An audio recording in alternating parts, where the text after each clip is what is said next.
Sure. It's all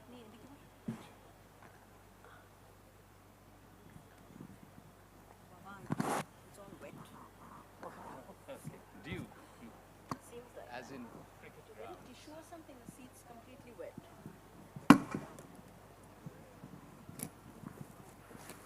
I can just turn it around. Yes, that's right.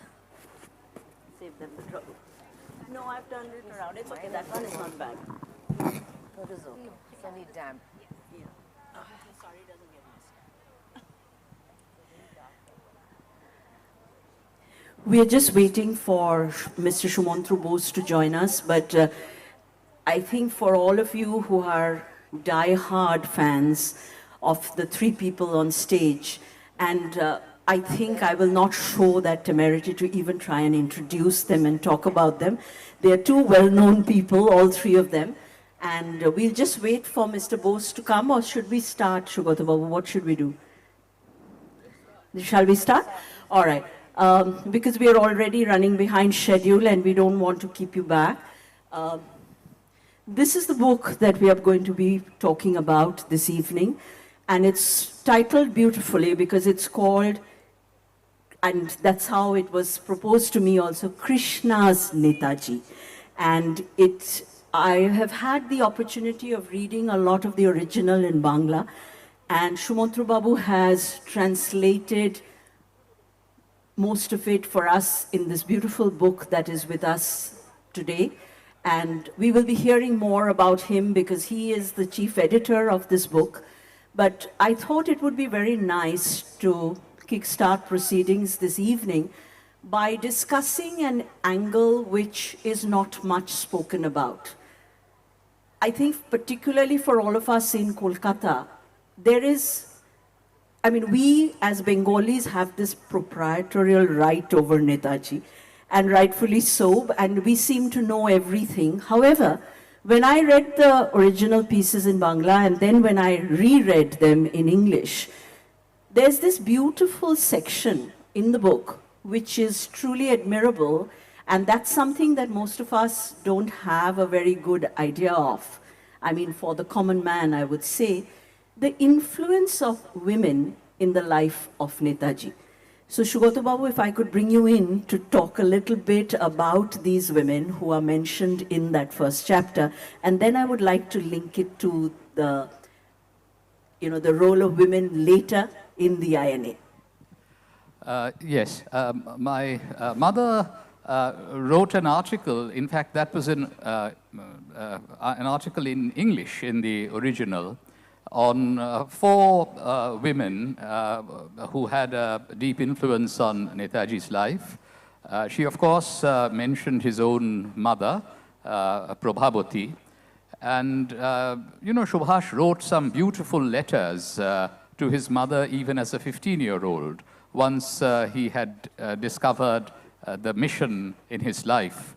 And I particularly like the way he addressed her, Ma Janani.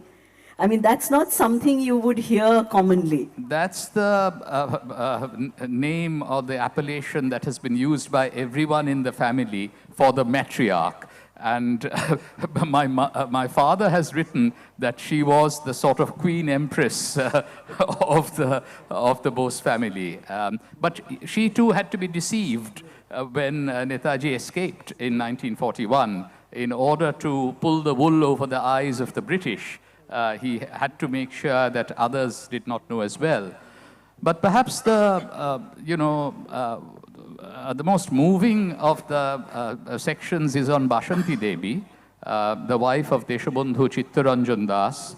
And, Prabhavati used to say that I am just the Dhatri and you are the real mother. And Subhash Chandra Bose really wanted Bashanti Devi to actively enter politics after Deshabandhu's death. And he gave the examples of Zaglul Pasha's wife and Suniyat Sen's wife as examples. But Bashanti Devi did not. But she resisted, isn't it? She resisted, but she remained an inspiration to him. And I remember as a child, I used to go with my parents to see this remarkable woman, Bashanti Devi. And my mother wrote a beautiful article called Bashanti Debir Kache Shona Kahini.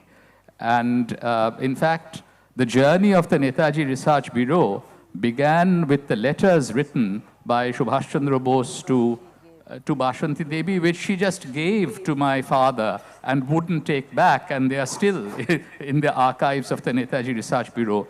What is interesting is that Subhaschandra Bose used to write letters to the women in Bengali, to his mother, to Bashanti Devi, to his sister-in-law, Mejabu Didi, Sharat Chandra Bose's wife.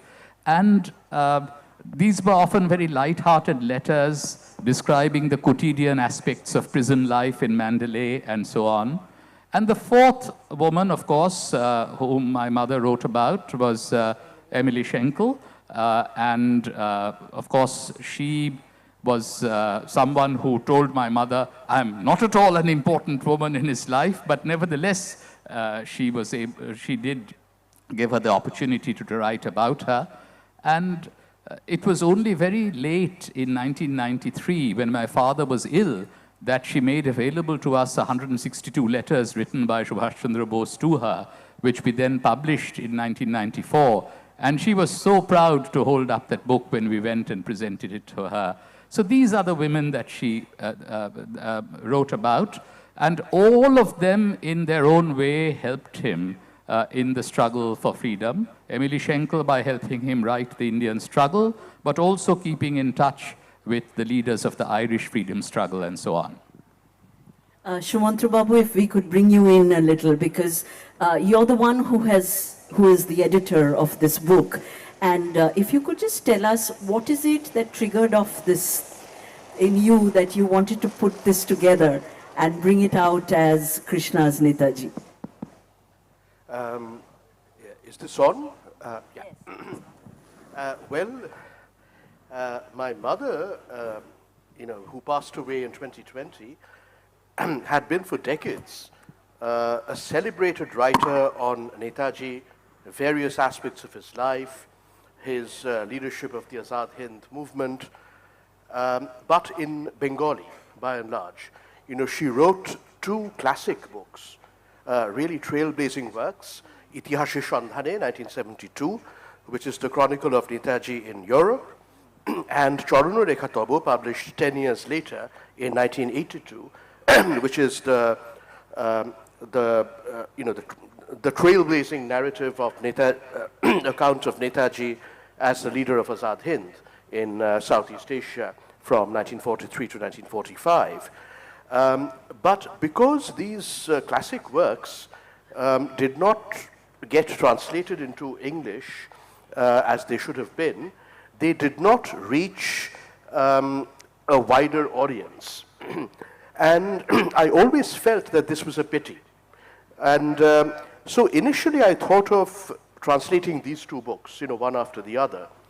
Then I realized this was shortly after her death in 2020.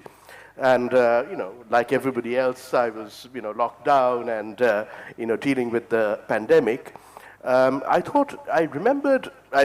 knew already, but I realized that my mother had written many seminal essays and articles which had been published over 6 decades, from the early 1960s to 2017, when she wrote this article about Netaji's martyrdom, called Mrityunjay, that came out in Desh Putrika, which is the last of 18 articles in this volume. And I realized that if I can put together a collection of her best articles and essays, the most original, in some cases seminal ones, then that would add up to quite a unique account of Netaji's life. And that's what set me off. And I'm glad it seems to have worked. The book has been out for about 5 months now, and it has been appreciated. Just to add to what Sugata was saying, one of the USPs of this volume is that my mother traveled the world to discover Netaji's life. Not just India, but the subcontinent. I think both your parents. Yeah, together. It was a collaboration. between Shishir Bose and Krishna Bose. It was their lifelong joint endeavor, and Europe and Southeast Asia and East Asia and everywhere. But she also knew, the protagonists. So she closely knew very intimately, I would say, two of the four women you were just discussing, namely Bashanti Devi, who was an extraordinarily important person in Netaji's life, and of course his spouse, Emily A. Schenkel. But the same goes with the heroes and heroines of the Azad Hind movement. So she knew Subhasini's mother, very Subhasini, well. if we could just bring you in over here, because I think all of us present here, we are seeing a very unique combination of people sitting here on the The dais. Bose brothers. The Bose brothers and, the lady, I think we can't get better lineage than that, because and for all the young people sitting in the audience, the very young, if you don't know, then Subhashini Ali's mother was the iconic Lakshmi Swaminathan of the Rani of Jhansi regiment, and her father was Captain Prem Sehgal. And out of that amazing union, we have this amazing lady amidst us. So if you could tell us about your mum's involvement in this. Well, I think we're talking about Krishnaji's book, so there are some things that I'd certainly like to say about that. First of all, I'd like this is a wonderful book. It reads very wonderfully like someone speaking to you, which is a very difficult way to write, actually. And I think your translation is quite amazing. But what I'd like to talk about is what you started with, that she has written about his relationship with different women. Of course, women like his mother, his bhabi, and Mrs. Chitrandan, but also some European women whom he was friendly with, along with Emily Schenkel and my mother. But what is very interesting is that we always have this idea about Bengali women, Bengali men having a sort of a worshipful attitude towards women. It's all, goddess and Ma Durga and all this kind of a thing, which actually I find not really very respectful of women in a certain way. And I was very happy to read about the way in which Netaji really believed in the equality of women and really felt that there could be no possibility of independence if women did not play a big role in the fight for independence. He truly believed it. He wasn't just saying it. So if you compare his attitude to Gandhiji's attitude, for example, Gandhiji never really let women come into the leadership. They were there as supporting actors, and he told them, keep poison with you. So if you're in danger of being raped, then you take the poison first. Well, Netaji never said anything of the sort to the women who joined the Rani of Jhansi regiment.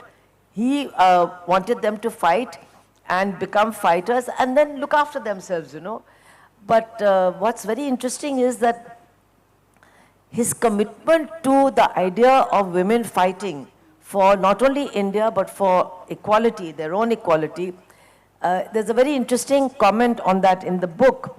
And that is that when he was on the submarine going from Europe to Japan and then to Singapore, at that point, when the Rani of Jhansi regiment was not even a dream, it was not something that seemed that was going to ever happen. But even then, he actually wrote out his speech that he planned to make when the Rani of Jhansi regiment was founded. That's really something quite amazing to me. And his whole attitude, I don't want to tell you all about this book because you should read it. I want to keep something secret. It's really worth reading this book. Please get it. Please read it. But his whole attitude towards the women who joined the Rani of Jhansi regiment, not just my mother came from a privileged background, very well-educated background. He knew my mother's mother, who was also a Congress leader and so on. So that's not what is important. But his belief, because when people asked him, who's going to join this regiment? Where are you going to find women, Because this was in Southeast Asia. Who were the people of Indian origin in Southeast Asia? They were plantation workers, they were factory workers, they were people who were working as petty clerks, small shopkeepers. They were all poor and less well-to-do people. And so people said, where are you going to find women? Where are you going to find these heroic women who are going to join your regiment? So he said, you don't understand. It's not middle class women, or it's not middle class people who have that kind of commitment. They have a lot of choice, so they may be committed for a while, and then they may be less committed after a while. But poor women, once they make a commitment, they stick to it and they will never go back. And these women will be fighting not only for the freedom of India, but for their own freedom. And I know that they will fight with a kind of commitment that we won't see anywhere else. And I'd just like to remind you that the women who joined the Rani of Jhansi regiment had never seen India. They had, no, not most, except for my mother. Not a single one of them had ever Because I seen. remember in that the chapter, which is the longest one, that Abid Hassan's chapter, that is where, you know, I remember there's this very poignant part where he's sitting with her and he says that, what is your dream of India? And because they were on the move. And I just, you know, it was so touching because she says, but I don't know what is India. Very briefly, this was, I think, in autumn 1944, after the INA had retreated from northeast India, and Abid Hassan was taking a walk just outside Rangoon, I believe, with Janaki Thevar, Lakshmi's second in command in the Rani of Jhansi regiment. Janaki. And Janaki was just 18 when she joined in 1943, and she was 20 when the war ended. But she was the deputy leader. And Abid Hassan, you know, they were sitting on a hillock, and Abid Hassan asked Janaki, doesn't this countryside, this landscape remind you of India? And Janaki thought for a moment and then said, very simply, I don't know. I've never been to India. None of them had ever been. No, that's, They were I mean, third that and in fourth- itself tells a third and story. fourth generation migrants. Their great-grandfathers had come from India, or their fathers or grandfathers. They had never seen India, but they were ready to die for this idea of Indian independence. And that's also the kind of effect that Netaji had on people. I mean, he must have been extremely, charismatic is not a very good word, but he must have been someone who really inspired complete confidence, complete faith. Quite extraordinary, I think. And there's this part, you know, particularly that travel in the submarine for, you know, nearly 90 plus days when he was traveling. I mean, there, a large part of it is where he is dictating to Abid Hassan, who is making these copious notes. And I was also struck by this other account, which your mother writes about, where she says that I think that's when by mistake, the submarine had come up and they were torpedoed by the British carrier, and it scraped the side by the time they, you know, dived in. And the strength in Netaji really comes through over there, because Abid Hassan writes that I was so frightened. And apparently Netaji turned and told him, Abid, I have said that line twice. I just loved that. I mean, imagine. That's when he was dictating to Abid Hassan the speech that he was going to give to the Rani of Jhansi regiment on its formation. And Abid Hassan, you know, frankly says that he was terrified. He thought this was the end. And Netaji was completely unfazed. And then, you know, Abid Hassan told my mother this, you know, that's how it's ended up in this text, that even the Germans were highly impressed by their distinguished guest's behavior. And, you know, the German Navy is not easily impressed. Sugata Babu, if I may ask you, because when I was reading the book, there are these, and I have to agree with you, that it makes for such lovely reading. I mean, and so much credit to you, and obviously because of the way your mother wrote. It's so simple, and yet it touches the heart so easily. And there are these parts where she remembers you being very small and being with her. If you could tell us a little bit of those memories, whatever you remember of that time.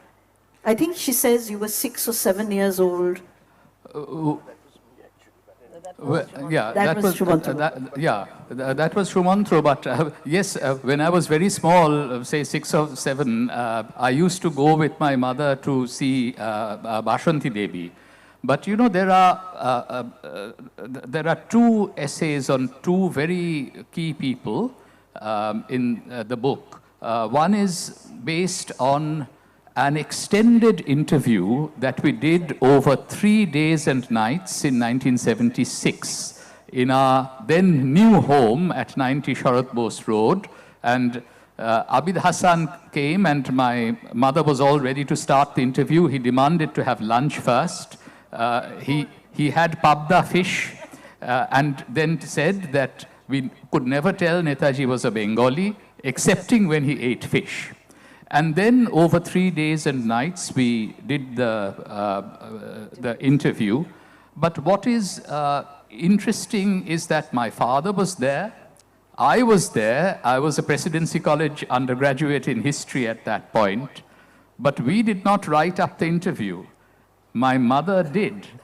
And she wrote it beautifully in the form of the article, which was initially titled Shoinikeer Sriti. And Subhasini was talking about, you know, what was it in Netaji which attracted people. One of the things is that he never asked his followers to take any risks that he himself would not take. So you imagine he's going on the submarine. Or in the essay where my mother writes about Janaki and the Rani of Jhansi regiment, he is retreating on foot with the women of the Rani of Jhansi regiment, refusing to get on a car or a truck, waiting for the women to cross the rivers first under constant enemy fire, and then crossing over. And so that's why Abid Hassan said that, you know, in his first Netaji oration, I met him in 1970 first, and then we did the interview in 1976, that he said that each one of us, however humble, meant something to him, and he meant everything to us. He belonged to all of us without any compromise.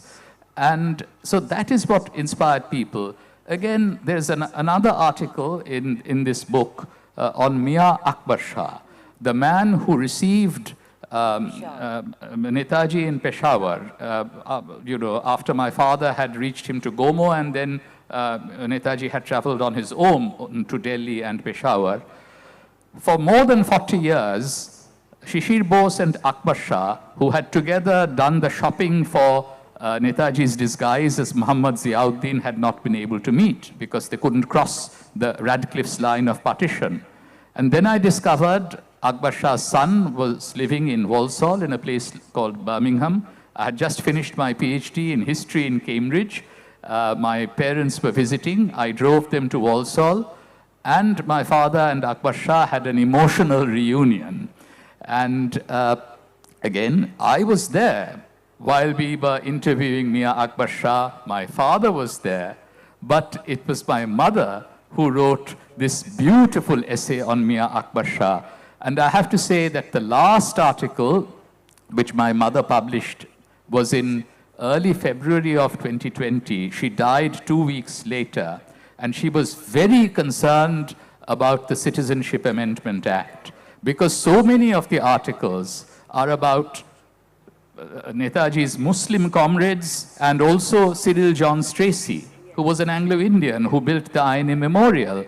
And so really deeply agitated by this, you know, assault on equal citizenship in India today, she wrote the last article of her life on Abid Hassan and Mia Akbar Shah, but the much longer versions, the beautiful essays you will find in this book. You know, I tried my best to keep my mother's simple storytelling style intact in the translation, because I realized that was such a huge plus. This is, I think, exactly how authentic information and knowledge about Netaji and his life, his politics, his struggle should be communicated in a simple storytelling style that a wide audience can understand. The other thing you will have noticed is that, you know, the book is not just focused on Netaji. You get a very good idea of what Abid Hassan was like as a person, you know. And it's absolutely fascinating, Yes. that chapter. Yeah. was a fascinating and not man. just Abid Hassan, you know, what Akbar Shah was like as a person, what Muhammad Zaman Kiani was like as a person. So it's not just fixated on Netaji, it's about all these men and women. Subhasini ma'am, you were wanting to About comment. Abid Hassan, I just want to tell you, we grew up with him. He was the most scatterbrained person. He said the only person who could discipline me was Netaji, because I never, deviated. No, I love the way, I mean, obviously was a- he related it, and I love the way your Yeah, he mother came has captured 24 it. hours late to my The wedding. life in Germany, that Abid Hassan liked the nightlife, he enjoyed his drink, yeah. and he was not willing to compromise on any of that. But And Netaji was also, not a I prude. have to say that little bit, where she talks about the cats. Yes. And he obviously related that Netaji didn't like cats at all. And Abid Hassan had this tremendous love for dogs and cats, and there were these two little fellows whom he had hidden away from Netaji for a very long time. In Singapore, in the In Singapore Singapore, yes. residence. Netaji was not at all moralistic and prudish. I mean, all this business about, people hiding from Gandhiji and having a drink, and if he found out, he would, hold it against them for the rest of their lives. All this was not part of Netaji. But what I'd like to talk about, I think is very important today especially, is two very important things which are mentioned in this book.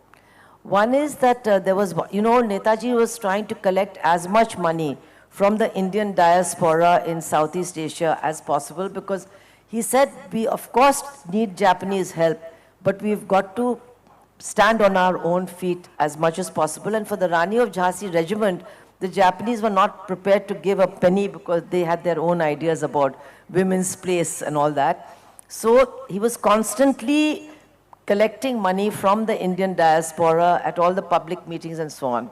So once some representatives of the Chettiar community, the very rich community there, came to meet him, it was at the time of Dasera, and they said that if he came to the temple, a lot of people used to come, and he could address them, and they would also give him a very large donation for the INA. But Netaji said, I don't want to have anything to do with you people, and I will never visit your temple, because you don't allow people of the scheduled caste and lower castes and of other religions to enter your temple, so I can have nothing to do with such a temple.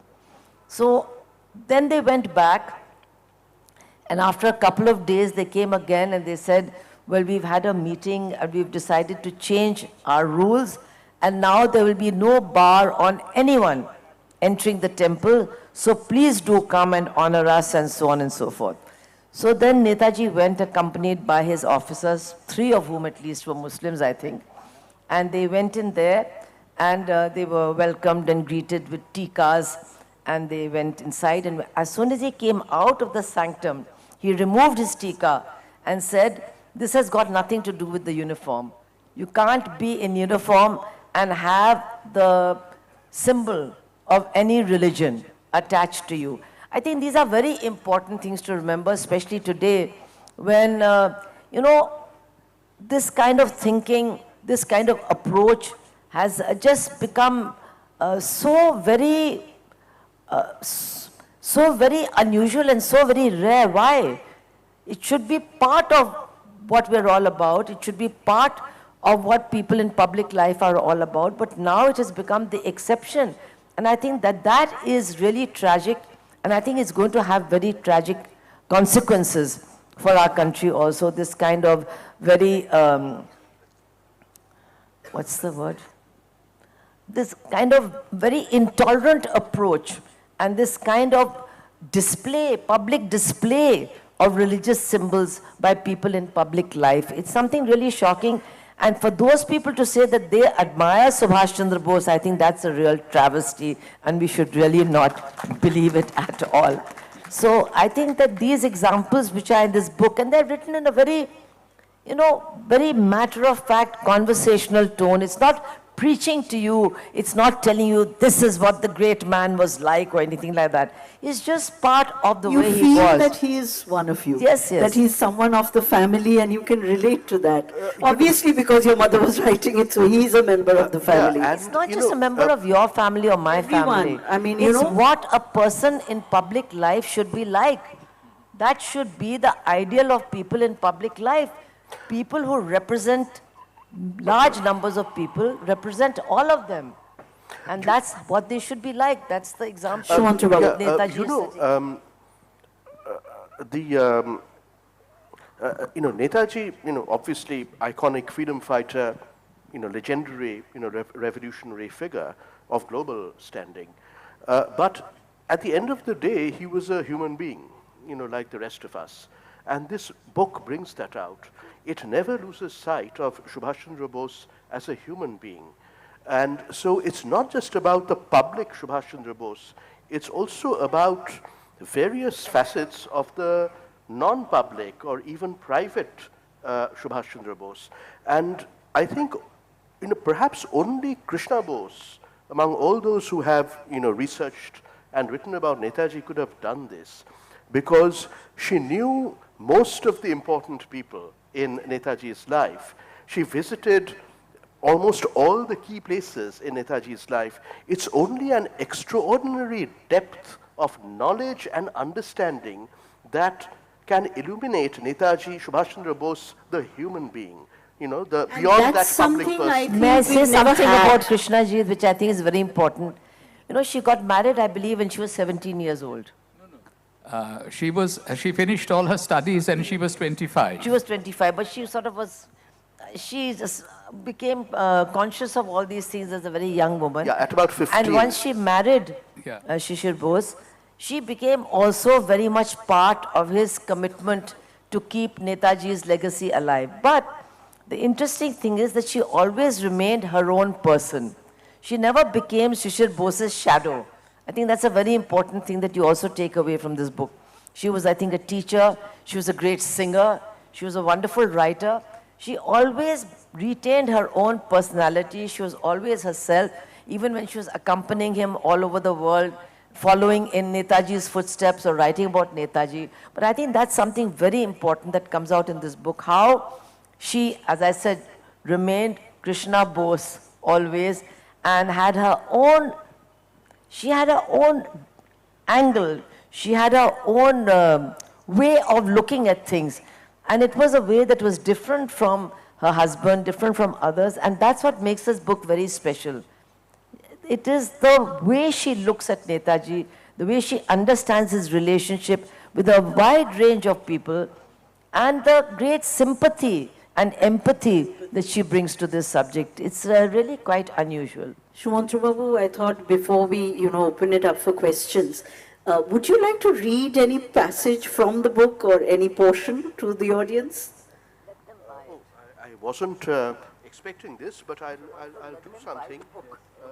I'll do something very brief. There's been a great deal of misinformation, to put it very mildly, about quote-unquote what happened to Netaji. Making a mystery where there is really no mystery and never has been. And I wrote in an article I published in 2016 that a special investigation team comprised of Sherlock Holmes, Hercule Poirot, and Bengal's Feluda and Bokshi would not be able to crack the Netaji disappearance mystery because there is no mystery. And yesterday at our traditional ceremony to observe Netaji's birth anniversary in Netaji Bhavan, I read out his last message to his countrymen and women, which he specifically asked Colonel Habibur Rahman to convey once Habib returned to Hindustan. And they had, my mother is writing this on the basis of a first of 3 visits to Taipei in 1979. She went again in 2002, 2005. In 1979, she and Shishir Bose, were together.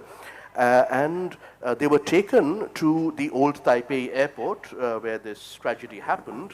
If I may just bring in one point Yeah. here, which you've written about so beautifully, that when she went in the, in the 2000s, how worried both of you were about letting her go.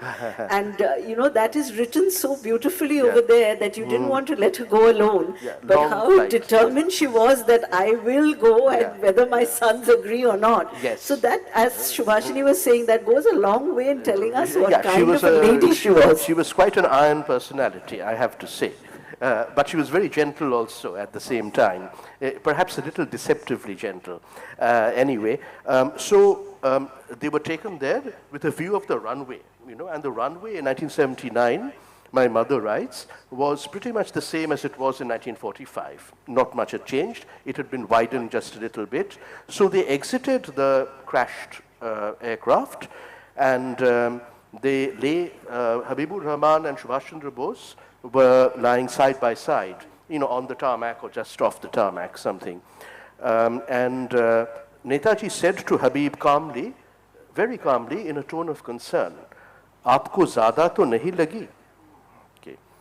Then, as they lay side by side, Netaji said to Habib in an equally calm tone, जब आप मुल्क वापस जाए, मुल्की भाइयों को बताना कि हम आखिरी दम तक आज़ादी के लिए लड़ते रहे, वो जंग आज़ादी जारी रखे, हिंदुस्तान आज़ाद होगा, उसको कोई गुलाम नहीं रख सकता. Okay, this was his last message, and it, it shows, it's almost undescribable that it, I think he has realized he will not make it, and and this is the spirit of the man and the last message he asks his ADC to convey, because I think he sees that the ADC is relatively lightly injured and may make it back home and to the homeland. So Krishna Bose writes, standing there overlooking the runway, I thought somewhere over there, they were standing on some sort of a platform. Subhash Chandra Bose and Habibur Rahman lay side by side on the afternoon of 18th August 1945. Do read this book, because it's actually unputdownable. And I think we have to thank you, Sumantra Babu, for translating it and editing it so beautifully, and bringing it across for the larger audience who can't read Bangla. So maybe we'll just take a couple of questions before we wrap, and please keep it short and succinct, because let it be a question and not a comment. The microphone.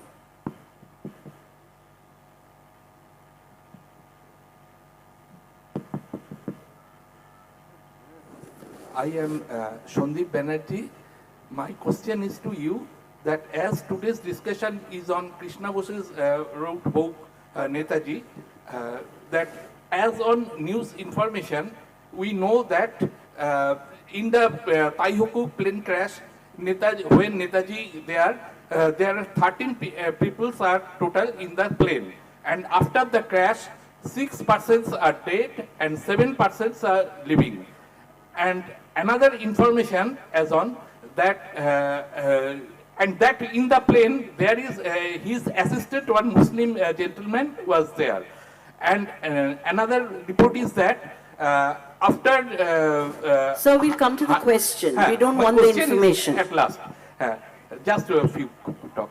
All the people sitting here know everything. So just give us your question, please. And his driver was alive 102 years till now. And now my question is to you that what do you think that after this incident, should there any few chance for Netaji still living till now? It is. Sorry, Should there any chance? Do you think that Netaji is still in us with? Living? Sir, I think we'll No, overlook please, that question please, and please. take another one. Yes. Yes, the gentleman here, please. It's in did a laudable effort translating question to both of you. Your mother's book. A question. Even your father, there was a memoir in Bengali in our childhood. It used to come Boshubari, and excellent writing. Any possibility of that being also translated, as it would reach a wider audience? Okay, I can respond very clearly to this one. Boshubari is a classic. It's my father's autobiography and memoir of his early life. You're clearly of my generation if you grew up reading Boshubari. Okay, so it was serialized in Anandamela, the magazine, between 1982 and 1985. I read it when I was in school. Yeah, everybody read it. And it came out as a book from Ananda Publishers in 1985. It's been a bestseller ever since. It's still selling. Now, my father had completed, more or less, the English version of Boshubari before his death, which happened in autumn 2000. But then the manuscript was not published, but it was there. It was very much there. So I managed to retrieve it in 2015. Kind of dusted it off, polished it up a little bit, not much work was required. And it came out in 2016 with the title, you will get it on Amazon and anywhere you wish. The publisher, it came out from Aleph Book Company, and they gave it, well, we gave it the title Subhash and Sharot, because it's about the brothers, but a very intimate account. Subhash and Sharot, an intimate memoir of the Bose brothers. So the English version of Boshubari has been available for the last 6.5 years. You must pick it up. Yeah. Let's hear what Sugata Babu has to share. I just want to say a word about Subhasini's parents, Lakshmi Because she Saigal didn't say anything and to Prem us. Saigal. I met Lakshmi Saigal for the first time in 1964. As a child, she came to give the fourth Netaji oration in Kolkata at Netaji Research Bureau. And after that, of course, I met her many times. She came in 2001 especially to be by my mother's side because my father had passed away, a few months before that. And Prem Saigal gave the sixth Netaji oration in 1966, and he served as chairman of Netaji Research Bureau through the 1980s until he passed away in 1992. I was very fortunate to actually live with him in his room in Kanpur in 1991 and watch him do his push-ups in the morning. And and he in his Netaji oration had said that if Netaji had not been born in a slave country, based on the conversations that he used to have with his leader in Memio, a hill station in Burma in 1944, Netaji would have been the greatest teacher of his times. Finally, there was this question, of course, there was eyewitness testimony of all the survivors of the air crash, the doctor, the nurses, the translator who came to his hospital bed and so on. So there is absolutely no doubt about that. Yes. But there was a very poignant moment which my mother writes about, and she's also left an account in her diary when we were interviewing Abid Hassan. On the 17th of August, when it was decided that only one person could travel with Netaji, Abid Hassan, having been with him on the submarine and by his side practically all of the time, said that, maybe I could have gone, but Netaji followed military protocol that Habibur Rahman was senior because he had been deputy chief of staff to Muhammad Zaman Kiani in Singapore. So Habibur Rahman went with him, accompanied him. And so, those are the kinds of poignant stories that appear in this book. So please do read this beautiful book. And as I said, once you pick it up, you can't put it down. It's so beautifully put together. And thank you so much for being here this evening. One question. My one question, madam. My name is Dhrubajyoti Bose. I am 81 years old. Netaji, in his book Taruner Swapno, has written that infinite strength is lying within us. This has to be manifested. আমাদের মধ্যে অনন্ত শক্তি নিহিত আছে, ইহার বোধন করিতে হইবে। কি করে বোধন করিতে হইবে? নেতাজি তিনি প্রতিদিন নিয়মিতভাবে তন্ত্র সাধনা করতেন। এটাই তার পৌরুষ, তার পার্সোনালিটি, সব কিছুর পিছনে রয়েছে এই নিরন্তর তন্ত্র সাধনা। এমনকি আজাদ হিন্দ ফৌজের যখন এগিয়ে আসছে, তখন যত প্রবলেম হতো, নেতাজি চলে যেতেন একটা ঘরে, তন্ত্র সাধনা করতেন। তন্ত্র সাধনা করে তিনি উইথ ডাবল ফিগার তিনি সলিউশন নিয়ে চলে আসতেন।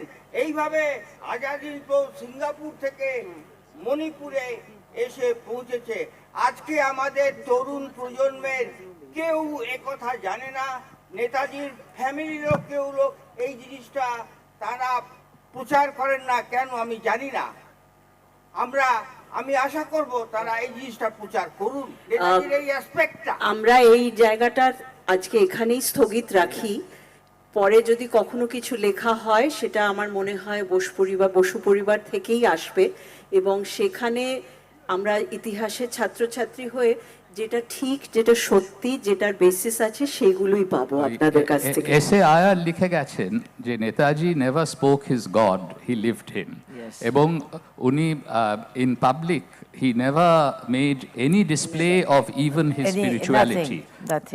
If he meditated, he would meditate by himself. Even Abid Hassan never saw him praying or meditating. And in public life, he ensured that members of each and every religious community had equal rights and equal respect. And as Sumantra was saying yesterday, he practiced what he preached. He did not simply talk about it, but he made sure that everyone had this sense of equality, and on the basis of that, he was able to build unity in the struggle for freedom. I'd just like to add one thing, which I'll just please, I'm Boshun, please. One thing that is very beautiful in this book, and I think it's very important for everybody to really read it, is the relationship between Netaji and Tagore. That's such an important chapter, and it brings out the greatness of Tagore, who to begin with was not very impressed. The ambivalence, and then how he changes. No, that's it. He wasn't very impressed with him, right. And he was quite curt with him also, and then how he saw him developing, and how he became his greatest supporter.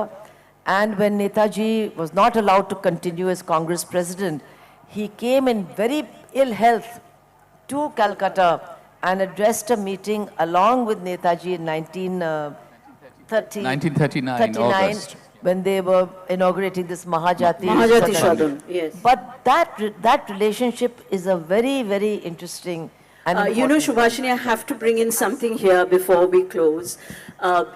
When you talk about the relationship between Tagore and Netaji, something which has remained with me since I was a child.